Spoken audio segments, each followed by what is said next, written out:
We've officially entered that fascinating time of year when NFL franchises start moving their chess pieces around the board, targeting free agents and evaluating draft prospects in hopes of shaping a competitive roster for the 2025 and 2026 seasons. And while these moves might look straightforward on paper, the ripple effects they cause, especially in teams like New England, are anything but simple. When a team makes a bold decision, like signing a quarterback to a one-year deal worth $21 million, with half of that guaranteed, people naturally start asking questions, especially when that same team happens to hold the third overall pick in this year's draft. The immediate question becomes, what does that mean for New England and their own quarterback plans? Could it suggest that they might pass on players like Shedeur Sanders? Or is there still a path where someone like Cam Ward becomes their guy? Cam, by the way, has already caught the attention of another franchise in the same conference, and he's rapidly becoming one of the more talked-about quarterback prospects heading into the draft. Still, if we circle back to that team that just landed their new quarterback, I've got a feeling they might not be leaning towards Sanders after all. From everything I'm picking up, they're scanning the board, realizing that their best options this year might not actually be quarterbacks. Now, that opens the door for New England to do something bold. Maybe they are still keeping Shedeur Sanders on their radar. That would make sense. But again, if I had to guess, I'd say they might not go in that direction either. I think what we're seeing here is a bit of strategic patience. The understanding that this year's quarterback class, while interesting, just doesn't have the same level of polish or certainty as what could be available next year. And when I say next year, I'm talking about a guy like Arch Manning. Yeah, that name alone brings a lot of buzz, and a class that already looks much more promising across the board. So, if you're New England, or any team really, you're thinking, why rush into selecting a quarterback now, if the one you truly want might be there in 12 months? But that's not the only layer here, because this franchise that just made the big quarterback signing might also be thinking short-term. Maybe they believe this veteran can give them just enough of a spark to keep the team competitive, maybe even make a push. Their previous season didn't go as planned, but a new signal caller could change that trajectory. And even if it doesn't, they've at least positioned themselves to reassess the quarterback market next year, when the talent pool might be deeper and more dynamic. And let's be real, this approach isn't just about quarterbacks. There's a strong case to be made that this team could use some serious help on the offensive side in general. I mean, their run game last season? Brutal. They barely cracked 839 rushing yards. That's nowhere near where it needs to be if you're trying to build a balanced, threatening offense. So what do? Maybe you go out and find yourself a legitimate offensive weapon. A game-changing wide receiver. A versatile running back. Someone who can shift the momentum of a game in your favor. You can't just rely on a decent quarterback to carry a roster with glaring holes. And I think that's what these front offices are starting to realize. Now imagine this. They ride out the upcoming season. It doesn't go great, but that sets them up for a top pick in next year's draft. Suddenly, you're looking at a scenario where you can grab a legit young quarterback, one with a lead upside, and pair him with a dynamic offensive player you picked up this year. That's how you build something sustainable. That's how you turn a struggling franchise into a contender over a 2-year span. And that's not just wishful thinking, it's strategy. There's even this small group of fans already dreaming about that outcome. You can feel the anticipation growing. They want a quarterback they can believe in, a guy with long-term potential, not just a stopgap. And if they can also land a reliable running back or a playmaker who commands attention every time he touches the ball, then suddenly the future doesn't look so grim. Sure, it's a bit of a gamble, and yeah, nothing's guaranteed in this league, but the pieces would be there. It might seem unlikely right now, but it's not something we should rule out entirely. We don't have access to every note, every internal evaluation, every board inside that draft room, but you better believe they're thinking through all these scenarios. Let's not forget, any move one franchise makes could trigger a domino effect across the league. If one team decides not to go quarterback, that leaves a high-profile name on the board for someone else. Maybe even New England. Or maybe a player like Cam Ward rises up the ranks and becomes a surprise pick. This is the time when all those mock drafts and expert projections start to lose their grip because real decisions are about to be made. And I've been diving into some of those mock drafts lately. One of the most interesting trends is seeing how teams balance need versus value. Take Cleveland, for example. They're in desperate need of a playmaker, someone who can elevate their offense and be a difference maker from day one. That kind of pick can shift the dynamic of a team, especially if the top quarterback options are already off the board. And trust me, there's one guy in particular being consistently rated as the top prospect overall. He's popping up on every board, right at the top, and for good reason. Then you've got that second tier, those guys who sit right behind the top name, still elite talents, still worthy of a high pick. One of them is climbing fast. You can tell teams are paying closer attention. Maybe they weren't convinced a month ago, but now? He's right there in the mix. If he ends up slipping past the top 3 picks, I'll say this right now. That fourth team should not hesitate. That's a lock selection in my eyes. And there's another guy. Some see him as a bold pick, a risk, but his stock just keeps going up. I've got my eye on how that unfolds. Meanwhile, we're starting to see another pattern in these simulations. Teams pairing a quarterback with a key offensive lineman or another playmaker in the same draft. That's smart. You don't just drop a rookie quarterback into a shaky offense and expect miracles. You got to build the infrastructure around him. Protect him. Give him weapons. Give him time to develop. That's how you avoid burning out young talent before they even get started. And then there's this twist, something that flew under the radar for a while, but just came up again. One of the offensive line prospects had his arm length remeasured during his pro day. At the combine, his arms came in at 32 and 5/8 inches.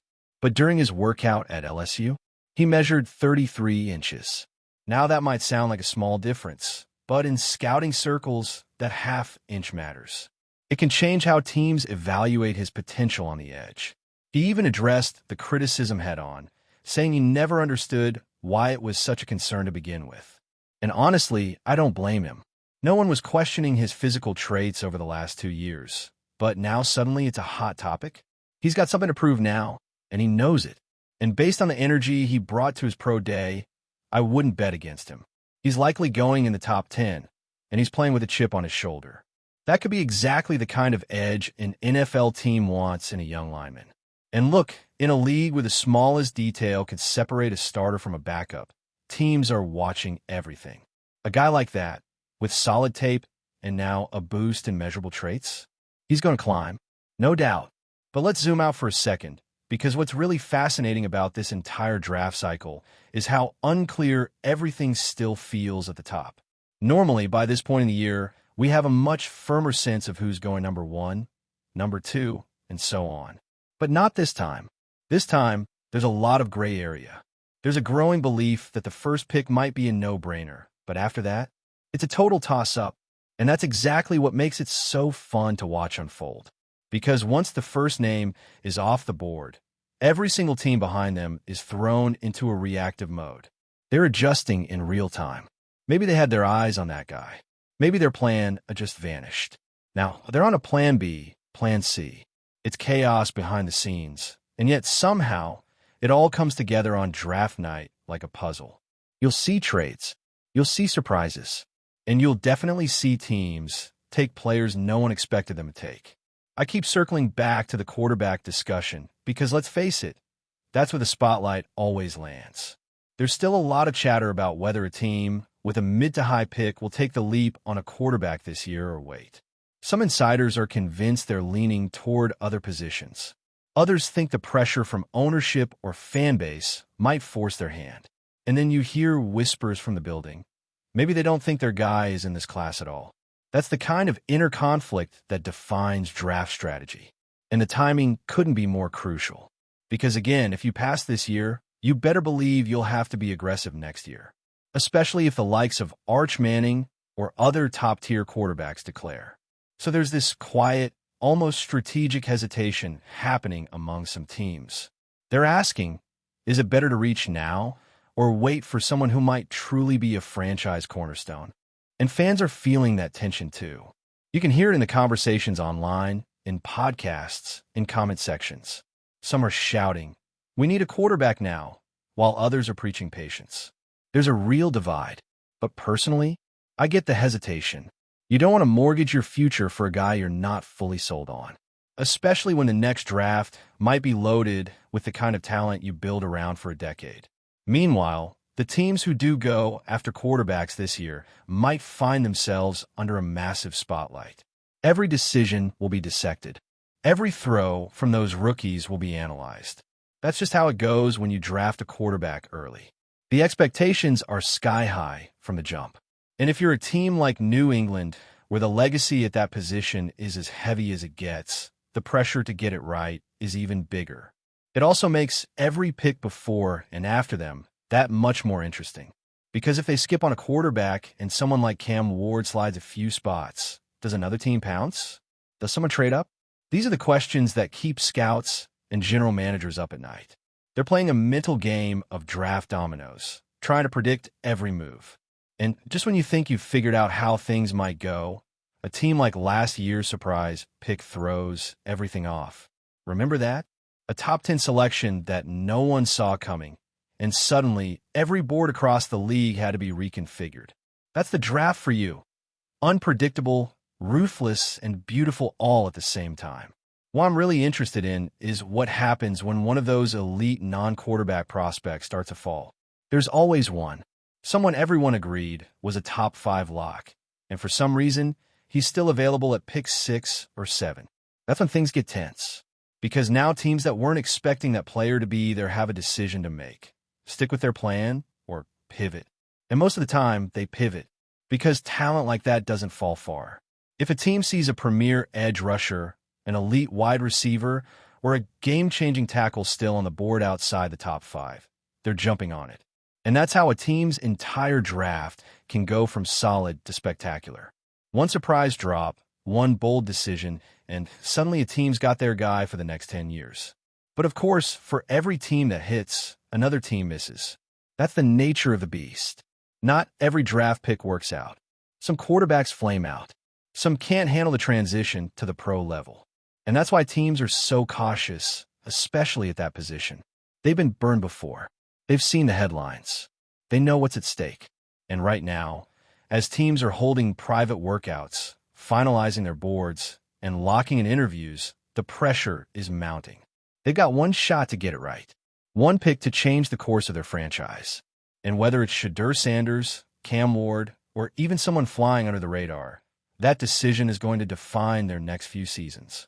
So yeah, we're in that part of the year where speculation rules, where every rumor is worth dissecting, and where fans are dreaming of what could be. And honestly, I love it, because this is where the future is written, not just in the picks themselves, but in the strategies, the risks, and the gambles. It's about more than just selecting a name. It's about vision, and not every team has it, but the ones that do, you'll see it pay off very soon. Before we continue, don't forget to subscribe to Patriots Hub and give this video a like. Your support helps us keep delivering the latest updates on our New England Patriots. And don't be shy. Share your thoughts on the news in the comments below. Imagine this. Lamar Jackson, one of the most electrifying quarterbacks in NFL history, donning the New England Patriots' iconic red, white, and blue. The idea of Jackson joining Bill Belichick's dynasty has sent shockwaves throughout the NFL. With his unmatched ability to scramble and throw, Jackson could transform the Patriots' offense and provide the spark they've been desperately seeking. But what would it mean for New England's future if they could secure this dual-threat superstar? Jackson's tenure with the Baltimore Ravens has been nothing short of extraordinary. From winning the 2019 NFL MVP to setting multiple records, including the single-season rushing yards record for a quarterback, he has proven time and time again that he is capable of changing the course of any game. The prospect of him joining the Patriots raises the question, can Belichick mold Jackson into his next great quarterback, following in the footsteps of Tom Brady's unparalleled success? Patriots fans are eager to find out. The potential fit between Jackson and the Patriots is tantalizing. With the team in need of a dynamic playmaker quarterback, Jackson's versatility would offer Belichick more options than ever before. His ability to make plays with his legs would add a new dimension to New England's offense, making it harder for opposing defenses to predict and counter. Imagine Jackson with weapons like Kendrick Bourne, Hunter Henry, and the explosive speed of Tyquan Thornton. The possibilities are endless. However, the path to Jackson's arrival in New England is not without its challenges. The Ravens' star quarterback is under contract through 2027, making any move a complex and costly endeavor. Additionally, the Patriots would need to navigate the intricate financial landscape of the NFL, all while managing a roster that still requires significant upgrades in other areas. But if there's one thing Belichick excels at, it's making the impossible possible. Could this be the latest chapter in his storied career? As whispers of Jackson to the Patriots grow louder, fans are left wondering if this bold move could be the catalyst for the franchise's next great era. While the road ahead is uncertain, one thing is for sure. Lamar Jackson's potential arrival in New England would make the Patriots an immediate contender in the AFC once again. Time will tell if Belichick can land his next big star and rewrite the future of the Patriots dynasty. That's it for this update. If you enjoyed the video and want to stay updated with exclusive news about our New England Patriots, be sure to subscribe to Patriots Hub and hit that like button. We can't wait to hear your thoughts in the comments. See you in the next video.